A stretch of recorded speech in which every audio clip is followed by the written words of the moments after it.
ముందుగా ఇవాళ digital assistant model paper 1 అయితే చూద్దాం. 1 వీక్లో మనకు ఎగ్జామ్ ఉంది. ఇది కేవలం ఒకసారి క్వశ్చన్స్ని రివ్యూ చేయడం కోసమే తీసుకున్నాను.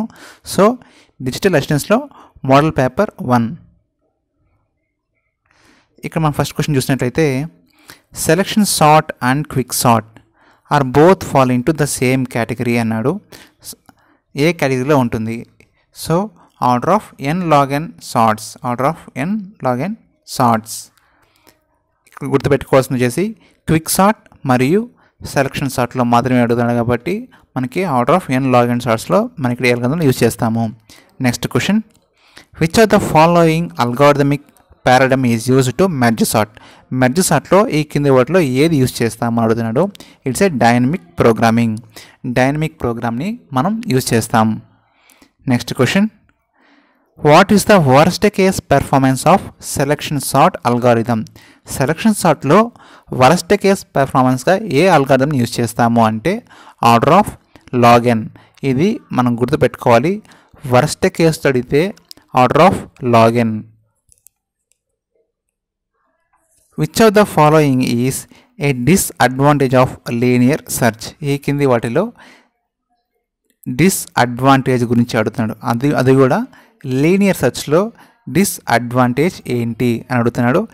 ఇక్కడ మనం ఆప్షన్ చూసినట్లయితే requires more space, greater time complexity compared to other search algorithm, not easy to understand and not easy to implement. ఈ కింది వాటిలో ఏది అని అడుగుతున్నాడు. So greater time complexity compared to other searching algorithm. లీనియర్గా వెళ్తుంది కాబట్టి స్టెప్ బై స్టెప్ నోడ్ తీసుకుంటుంది కాబట్టి టైమ్ కాంప్లెక్సిటీ అనేది ఇక్కడ జరుగుతుంది. The array is as follows 1 2 3 6 8 10 given that number 17 is to be searched at which call it tells that there is no such element.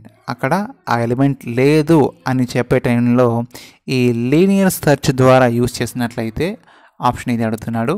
It's ఎన్నో కాల్లో జరుగుతుంది అని చూసినట్లయితే సెవెంత్ కాల్ అంటే మనం చూసుకున్నట్లయితే లీనియర్ సెర్చ్ ద్వారా వెళ్తుంది కాబట్టి స్టెప్ బై స్టెప్ తీసుకుంటుంది కాబట్టి ఇంకో కండిషన్ లేదు అని తెలుసుకోవడానికి ఇక 6 ఎలిమెంట్స్ తర్వాత నెక్స్ట్ ఎలిమెంట్ లేదు కాబట్టి మనకి సెవెంత్ కాల్లో జరుగుతుంది. Next question,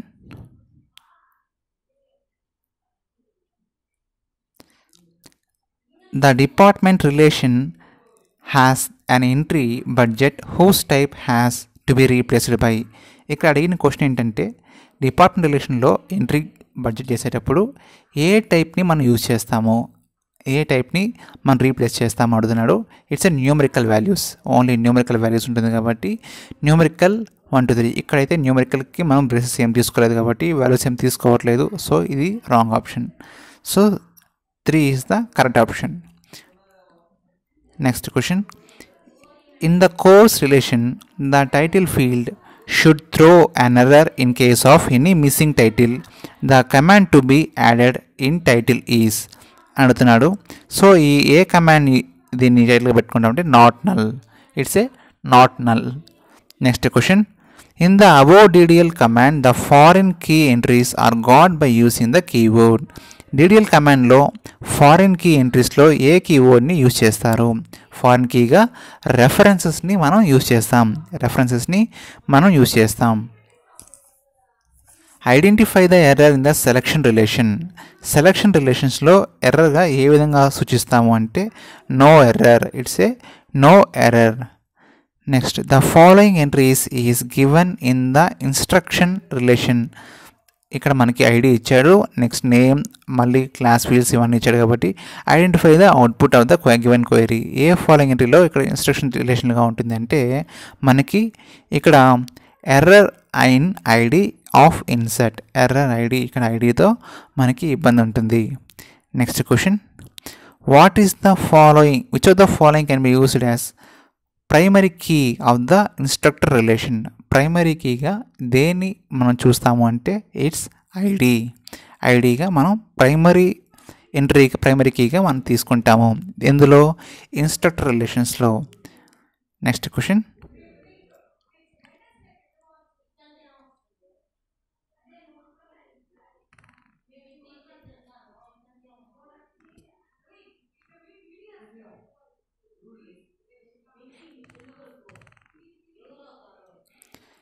In the selection relation, which of the following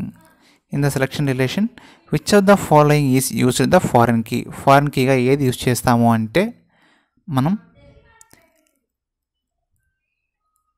course ఐడిని మనం యూజ్ చేస్తాం.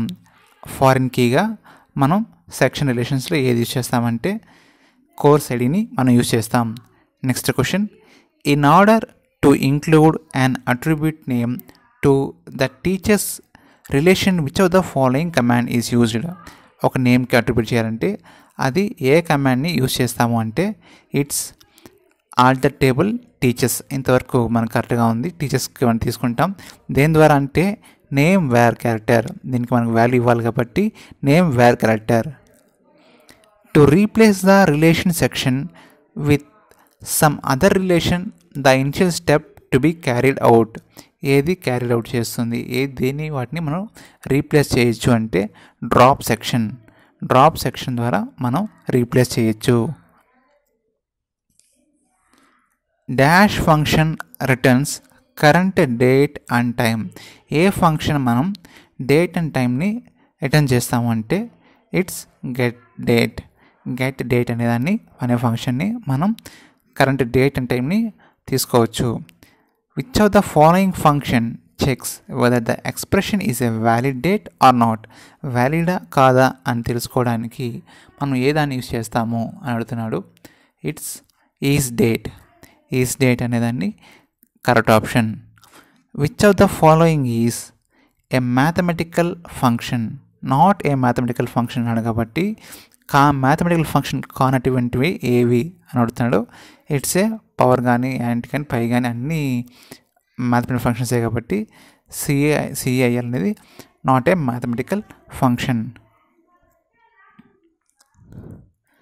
నెక్స్ట్ క్వశ్చన్,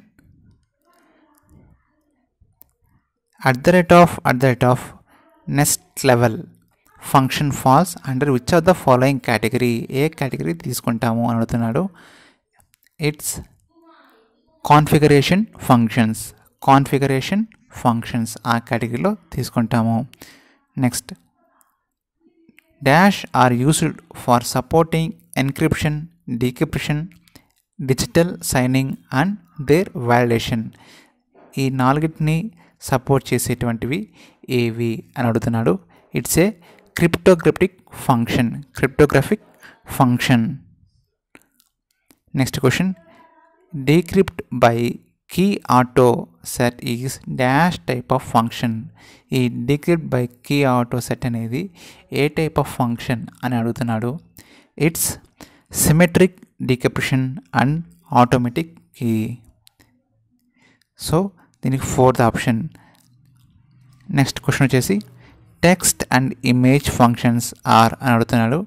టెక్స్ట్ మరియు ఇమేజ్ ఫంక్షన్స్ అనేవి ఏంటి అని అడుగుతున్నాడు. It's non deterministic. First option is correct answer. Next, which of the following is not a conversion function? ఈ కింది వాటిలో నాట్ ఏ కన్వర్షన్ ఫంక్షన్ దేని అని అడుగుతున్నాడు. It's try case. ఇక్కడ ట్రై క్యాస్ట్ ఉంది, కేస్ ఉంది. సో మనకి try case is the correct option. Fourth option is correct answer. Next question, dash returns and the ranks of rose with in the partition of a result set without any gaps in the ranking. A gaps లేకుండా ర్యాంకింగ్లో కానీ దీంట్లో కానీ దాన్ని return చేసేటివి ఏంటి అని అడుగుతున్నాడు. It's dense rank. మనం పార్టిషన్ చేసిన తర్వాత దాని యొక్క రిజల్ట్ అనేది గ్యాప్స్ లేకుండా ఉంటే దాన్ని డెన్స్ ర్యాంక్ అంటారు. Next question,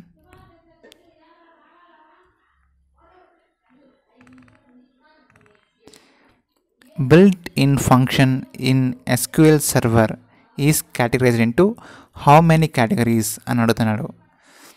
so built-in function in SQL server is categorized in how many categories? It's 4 categories. It's first option. 4 categoriesలో మనం దీన్ని తీసుకున్నాం. Next, what is address binding? Address binding అంటే ఏంటి? It's a mapping from one address space to an other.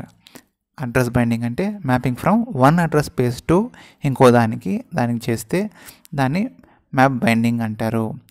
Binding of instructions and data to memory address can be done at ఏ టైంలో దీన్ని అవుతుంది అంటే ఇట్స్ ఆల్ కంపైల్ టైంలో అవుతుంది, load టైంలో అవుతుంది, ఎగ్జిక్యూషన్ టైంలో అవుతుంది. So all of the mention పైన మెన్షన్ చేయబడుతుంది. If the process can be moved during its execution from one memory segment to another, then binding must be అని అడుగుతున్నాడు. It's delayed until runtime. Delayed until runtime. ఒక memory segment నుంచి ఇంకో దానికి వెళ్ళేటప్పుడు it's a delay అవుతుంది, until run time అయిన వరకు డిలే అవుతుంది. Next question, what is dynamic loading? Dynamic loading అంటే ఏంటి అని అడుగుతున్నాడు. It's A loading A routine only when it called. ఎప్పుడైతే దాన్ని కాల్ చేస్తామో డైలీ లోడింగ్ ఇంటూ రొటీన్, దాన్ని డైనమిక్ లోడింగ్ అంటారు. Next question, what is the advantage of dynamic loading? Dynamic loading వల్ల అడ్వాంటేజ్ ఏంటి అని అడుగుతున్నాడు. It's an unused routine in never loaded. Unused routine is never loaded. దాని యొక్క advantage. ఎప్పుడు load అవ్వదు, కాల్ చేసిన మాత్రమే లోడ్ అవుతుంది. Next, the idea of overlays is to dash అడుగుతున్నాడు. It's wait a minute, it's all of the mention. Keep in memory only those instructions కూడా అవుతుంది. అలాగే data that are needed at any given time. అలాగే enable a process to be larger than amount of memory allocated to it. So ఈ overlays అనే concept అనేది అన్నిటికీ ఇస్తుంది. డేటాని కావలసినప్పుడు, అలాగే దాన్ని లార్జర్గా మెమొరీ అలొకేట్ చేసుకున్నప్పుడు, అలాగే మెమొరీలో దాని యొక్క ఇన్స్ట్రక్షన్స్ పెట్టినప్పుడు. So all of the mentioned. Next, the dash must design and program the overlay structure. Overlay స్ట్రక్చర్లో ఖచ్చితంగా కావాల్సినవి ఏంటంటే ప్రోగ్రామర్ కావాల్సి వస్తుంది. ఎందుకంటే డిజైన్ చేయడం, ఓవర్లే స్ట్రక్చర్ చేయడానికి మనకి ప్రోగ్రామ్ అనేది important. Next question, the dash swaps process in and out of the memory. In మరియు అవుట్ ఆఫ్ ద మెమొరీలో స్వాప్ ప్రాసెస్లో ఏం జరుగుతుంది అంటే it's memory manager. Next question, if A higher priority process arrives and wants service, the memory manager can swap out the lower priority process to execute the higher priority process. When the higher priority process finishes, the lower priority process is swapped back and its continuous execution. The variant of swapping is called. అంటే ఆ స్వాపింగ్ని మనం, ఆ వేరియేషన్ని sometimes మనం ఏమని పిలుస్తాము అని అడుగుతున్నాడు. So it is roll out and roll in అంటాం. స్వాపింగ్ ముందుకెళ్ళడం, ప్రాసెస్ చేయడం, మళ్ళీ తిరిగి రావడం, అలాగే కంటిన్యూస్ ఇలాగే ఎగ్జిక్యూషన్ జరుగుతుందంటే రోల్ అవుట్, రోల్ ఇన్ అనేదాన్ని అంటాం. If binding is done at assembly or load time, then process dash be move to different locations after being swapped out and swap in again. దాన్ని ఏమంటారు అంటే the process can never be moved different locations. ఇక్కడ different లొకేషన్స్కి అయితే move అవ్వదు, same routine ప్రాసెస్కి move అవుతుంది, మళ్ళీ back వస్తుంది, కానీ డిఫరెంట్ దానికైతే ఎప్పటికీ మూవ్ అవ్వదు. Next, the format is usually use to store data. మామూలుగా ఏ ఫార్మాట్లో స్టోర్ చేసుకుంటామంటే BCD ఫార్మాట్లో స్టోర్ చేసుకుంటాము. First option is correct answer. And the last question is the 8-bit encoding format use to store data in a computer. 8-bit encoding డేటాని దాన్ని store చేసుకోవడానికి కంప్యూటర్లో దాన్ని ఏమంటాము అంటే ఇట్స్ EBCDIC. ఫ్రెండ్స్, ఈ క్వశ్చన్స్ అనేవి వేరే సైడ్ నుంచి కలెక్ట్ చేసుకున్నాను, కానీ ఇది ఎగ్జామ్కి మీకు రివ్యూ అవుతుందని దీన్ని నేను ఇక్కడ దీన్ని వీడియో చేస్తున్నాను.